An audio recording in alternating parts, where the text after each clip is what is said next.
কালো জিরে কাঁচা লঙ্কা দিয়ে পাবদা মাছের হালকা ঝোল করছি। সর্ষের তেল গরম করেছি, এবার দিয়ে দিচ্ছি কালো জিরে ফোড়ন।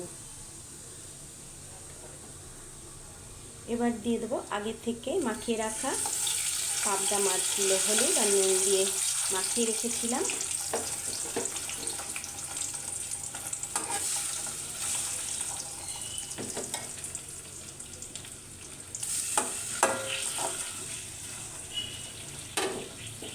আর দিয়ে দিচ্ছি বেগুন,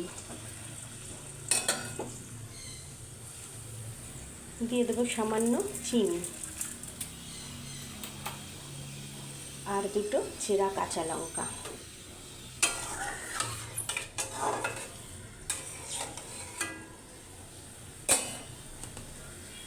আর সামান্য একটু জল।